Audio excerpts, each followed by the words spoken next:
Hello बच्चों, कैसे हैं आप लोग। आप सब अच्छे होंगे, अच्छे से अपनी पढ़ाई को कंटिन्यू किए होंगे। प्यारे बच्चों, स्वागत है आपका साइंस यूट्यूब चैनल पर। बच्चों देखिए, आज हम देखेंगे class 12 physics chapter 1 second paper में। इसका यूनिट का नाम बच्चों है प्रकाश की लाइट, और इसका चैप्टर का नाम बच्चों प्रकाश का परावर्तन, गोली दर्पण तथा प्रकाश का अपवर्तन। बच्चों इसके प्रॉपर नोट्स को हम एक्सप्लेन करेंगे, साथ ही साथ आपको इसका PDF लिंक भी अवेलेबल कराया जाएगा। आइए बच्चों देखते हैं इस चैप्टर में क्या क्या पढ़ना है और किस प्रकार से बोर्ड एग्जाम में इसके क्वेश्चन बनते हैं। तो बच्चों हम लोग स्टार्ट यहीं से करेंगे। चैप्टर में प्रकाश क्या है। तो बच्चों प्रकाश, जैसा कि हम जानते हैं, हमने 10th क्लास में पढ़ रखा है कि प्रकाश एक प्रकार की ऊर्जा है जिसके माध्यम से हम वस्तुओं को देखते हैं। जी हाँ, प्रकाश एक प्रकार की ऊर्जा, एक एनर्जी है जिसके माध्यम से हम वस्तुओं को देखते हैं। जी हाँ बच्चों, फिर प्रकाश के गुण क्या हैं। कभी कभी देखिए आप 10th क्लास के लिए चैप्टर मोस्ट इंपॉर्टेंट, जो 10th वाला पूरा रिपीट हुआ है इस जगह पे, बच्चों समझने का प्रयास करें इसके गुण क्या है। तो बच्चों प्रकाश के गुण निम्नलिखित हैं। प्रकाश सीधी रेखा में गमन करता है। पहला गुण बच्चों क्या है कि प्रकाश जो है वो सीधी रेखा में गमन करता है। सेकंड है प्रकाश विद्युत चुंबकीय तरंगों के रूप में चलता है। जी हाँ, प्रकाश तरंगें कैसी होती है, अनुप्रस्थ होती हैं बच्चों। अनुप्रस्थ मतलब श्रृंग और गर्त के रूप में चलती हैं प्रकाश तरंगें। जी हाँ, और प्रकाश का वेग बच्चों, इसकी वेलोसिटी कितनी होती है, 3 × 10⁸ मीटर पर सेकंड। ये क्वेश्चन तीनों क्वेश्चन एग्जाम में बहुत पूछे जाते हैं बच्चों कि प्रकाश तरंगों की प्रकृति कैसी। तो वो बच्चों इलेक्ट्रोमैग्नेटिक यानी विद्युत चुंबकीय होती हैं। जी हाँ बच्चों, प्रकाश तरंगे कैसी होती है, तो अनुप्रस्थ होती हैं। एक क्वेश्चन ये पूछा था बच्चों। ध्वनि तरंगे अनुदैर्ध्य होती हैं, और प्रकाश तरंगे बच्चों कैसी होती हैं, वो अनुप्रस्थ होती हैं। प्रकाश का वेग बच्चों क्या होता है, तो 3 × 10⁸ मीटर पर सेकंड, ये बच्चों प्रकाश का वेग होता है। और बच्चों प्रकाश की जो वेवलेंथ है, तरंगदैर्ध्य, वो कितनी होती है बच्चों, 3900 एंगस्ट्रॉम से 7800 एंगस्ट्रॉम तक होती है। ठीक है बच्चों, यहाँ तक क्लियर हुआ आपको। अब पढ़ेंगे बच्चों प्रकाश का परावर्तन, इसको हम लोग बोलते हैं रिफ्लेक्शन ऑफ लाइट। जी हाँ बच्चों, देखिए तो बच्चों क्या है इसमें लिखते हैं। इसमें लिखा है कि रिफ्लेक्शन ऑफ लाइट में कि जब प्रकाश किसी चिकने व पालिशदार, बच्चों ये पालिश की गई है इस तल पर देखिए रेड ऑक्साइड की, और यहाँ से कोई प्रकाश स्रोत से किरण आ रही है तो टकराकर पुनः उसी माध्यम में वापस लौट रही है। जब प्रकाश की किरण किसी चिकने व पालिशदार तल से टकराती है तो टकराने के पश्चात उसका अधिकांश भाग उसी माध्यम में वापस लौट जाता है। टकरा कर वापस लौटने की इस घटना को प्यारे बच्चों प्रकाश का परावर्तन कहते हैं। ठीक है बच्चों, आगे देखते हैं इसको।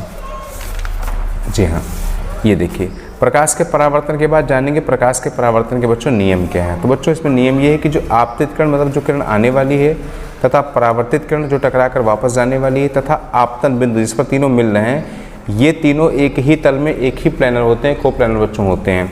आप और सेकंड नियम बच्चों इसका ये है कि आपतन कोण सदैव परावर्तन कोण के बराबर होता है, मतलब I = R होता है। जो किरण आ रही है आपतित किरण, उसके साथ जो अभिलंब पे कोण बन रहा है बच्चों उसको बोलते हैं आपतन कोण, और जो किरण वापस जा रही है टकराने के बाद उसका जो अभिलंब के साथ कोण बनता है उसको बोलते हैं बच्चों परावर्तन कोण। ठीक है बच्चों, यहाँ तक क्लियर है। ये अक्सर आपसे एग्जाम में पूछा था प्रकाश का परावर्तन क्या है, इसके नियम क्या है।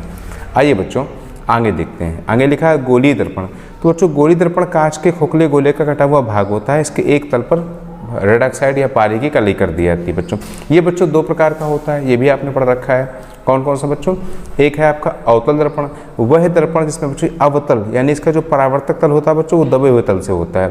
जिसमें परावर्तन दबे तल से होता है उसको बच्चों बोलते हैं अवतल दर्पण कहते हैं बच्चों। इस प्रकार से बना होता है। देखिए ये आपका मुख्य अक्ष होता है, ये आपतित किरण परावर्तित किरण के दिखाया गया, यहाँ पर बच्चों पॉलिश की गई है। जी हाँ बच्चों, और सेकंड बच्चों क्या होता है आपका, एक होता है कॉन्केव मिरर, एक होता है कॉन्वेक्स मिरर। तो बच्चों ये है आपका कॉन्वेक्स उत्तल दर्पण।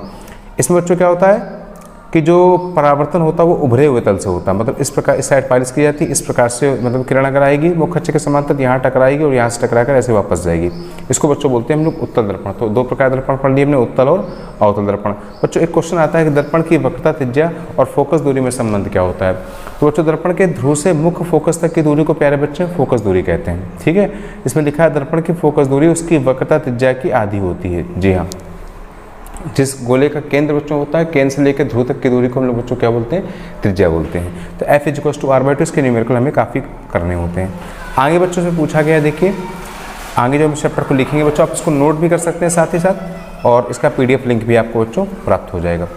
आगे पूछा गया किरण आरेख से प्रतिबिंब की स्थिति कैसे ज्ञात करते हैं बच्चों, उत्तल दर्पण हो या अवतल दर्पण। तो ये लिखा देखिए दर्पण के मुख्य अक्ष के समांतर। बच्चों ये प्रतिबिंब बनने के नियम बच्चों यहाँ पर ध्यान दीजिए। दर्पण की जो मुख्य अक्ष है बच्चों उसके समांतर चलने वाली प्रकाश किरणें परावर्तन के पश्चात मुख्य फोकस में से या तो होकर जाती हैं, होकर जाएंगे तो बच्चों दर्पण कौन सा होगा आपका अवतल, और अगर प्रतीत हो नहीं जाती हो तो बच्चों कौन सा होगा दर्पण आपका वो उत्तल। जी हाँ, इस प्रकार से बच्चों में समझने की कोशिश करना पड़ेगा इसको कि अवतल है या वो उत्तल है। उत्तल दर्पण में बच्चों प्रतिबिंब बनते हैं दर्पण के दाईं तरफ और अवतल में बनते हैं दर्पण के बाईं तरफ। जी हाँ, आगे पढ़ते हैं, आगे देखेंगे बच्चों। ये देखिए समझाया भी गया है। मुख्य फोकस से मुख्य अक्ष के समांतर आने वाली प्रकाश, देखिए बच्चों आपको समझना पड़ेगा यहाँ पर। देखिए जो नियम का मतलब क्या है कि मुख्य अक्ष, ये बच्चों दर्पण कौन सा आपका अवतल दर्पण, ये कौन सा उत्तल है।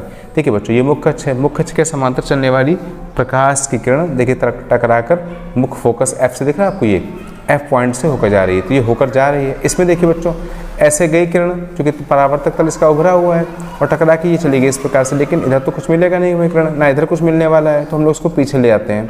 तो यहाँ पे कहाँ पे टच करते हैं, जहाँ पर वो खच्च पे काटते बच्चों, ये होता है फोकस। तो इसमें बच्चों देखिए आती हुई प्रतीत हो रही है बच्चों, कैसी है आपकी आभासी है, जबकि ये कैसा बच्चों आपका वास्तविक प्रतिबिंब है।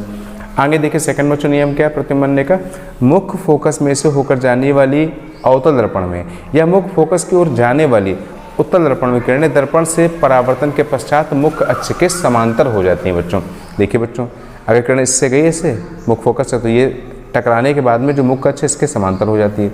यहाँ पर देखिए अगर किरण इस प्रकार से आ रही है, टकराने के बच्चों इसके समांतर हो जाती है। आगे देखिए बच्चों क्या लिखा है, वक्रता केंद्र से होकर जाने वाली किरणें अवतल दर्पण हो या उत्तल दर्पण हो, उसी माध्यम में वहीं से ऐसे ही वापस लौट जाती है उसी एंगल पर। देखिए ये जैसे किरणें जाएगी बच्चों और टकरा कर, देखिए आने का बना है एरो, ये जाने का, टकराकर वक्रता केंद्र में एक खासियत है कि बच्चों यहाँ से जो किरण आएगी वो टकराकर उसी माध्यम में वैसे ही वापस लौट जाएगी।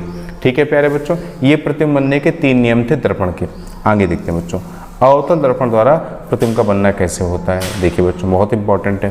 पहली कंडीशन बच्चों क्या है, जो वस्तु है वो वस्तु की स्थिति आपकी बच्चों कहाँ पर होगी, इन्फिनिटी पे, अनंत पे होगी वस्तु। मुख्य अक्ष है ये अनंत है बच्चों। और प्रतिबिंब बच्चों कहाँ बनेगा, फोकस तल में। कैसा बनेगा, वास्तविक उल्टा वस्तु से छोटा, अत्यधिक छोटा। आइए देखिए कैसे, ये बच्चों मुख्य अक्ष के समांतर, यहाँ से किरण चलेगी, टकराने के बाद में कहाँ से जाएगी, मुख्य फोकस से होकर जाएगी। ठीक है बच्चों।